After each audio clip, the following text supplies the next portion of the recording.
Why confrontation never works and why you keep fucking trying anyway.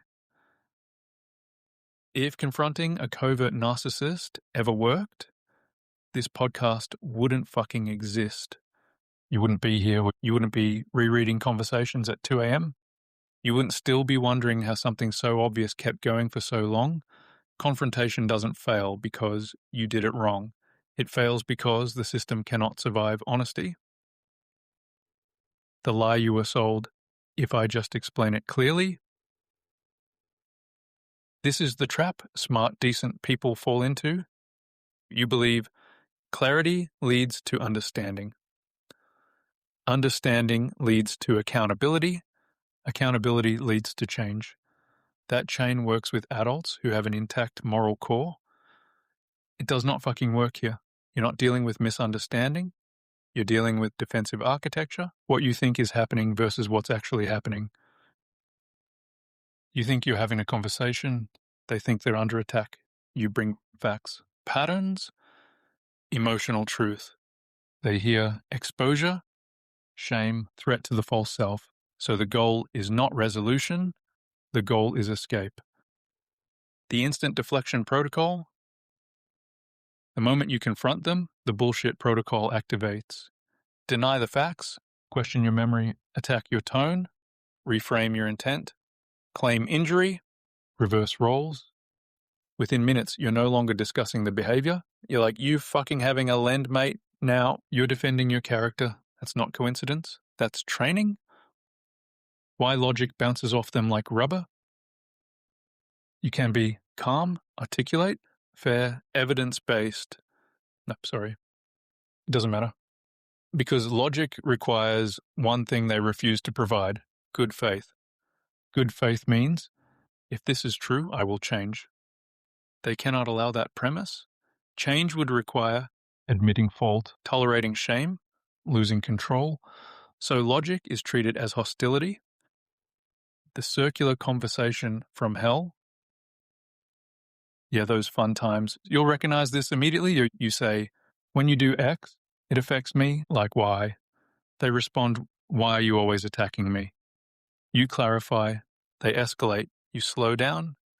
They accuse you of manipulation. Hours later, nothing is resolved except one thing. You're fucking rooted. They're calm. That's the outcome, not by accident. Why you keep trying anyway, this part isn't an insult. You keep confronting because you believe people can learn. You believe effort matters. You assume shared reality. You think truth eventually lands. Those are not flaws. They are values. And values are exactly what this bullshit system exploits. The shame wall you keep slamming into. Here's the piece most people don't understand. Covert narcissists are not avoiding accountability because they're lazy. They're avoiding it because shame would collapse the structure holding them together. So when you confront them, you're not asking for change. You're threatening annihilation of the false self. They will fight that threat harder than you expect. How confrontation gets turned into evidence against you. Every attempt to address the problem becomes proof that you are the fucking problem. You're labeled aggressive, controlling, obsessive, unsafe, unstable, not because it's true, because the narrative must flip. If you're the issue, they're safe. Why winning the argument still loses you? Let's say, hypothetically, you corner them, they admit something, you get a half apology, you feel relief. Nothing fucking changes because the system isn't built on ignorance, it's built on avoidance. They didn't fail to understand you, they refused to integrate you. The brutal truth? You cannot confront someone whose survival depends on never being wrong. You cannot reason with someone who experiences accountability as violence. You cannot explain your way out of a system that requires your confusion to function. Confrontation doesn't fail because you lack skill. It fails because it was never meant to succeed. The only thing that ever changes the dynamic. This part is short because it's simple. The system breaks when you stop explaining, you stop defending, you stop seeking acknowledgement, you stop handing them your fucking reality, not when they understand, when you do. Closing line. You weren't confronting to fix the relationship. You were confronting because part of you knew the truth and kept trying to make it land somewhere safe. It never fucking did. Because the problem was never your delivery.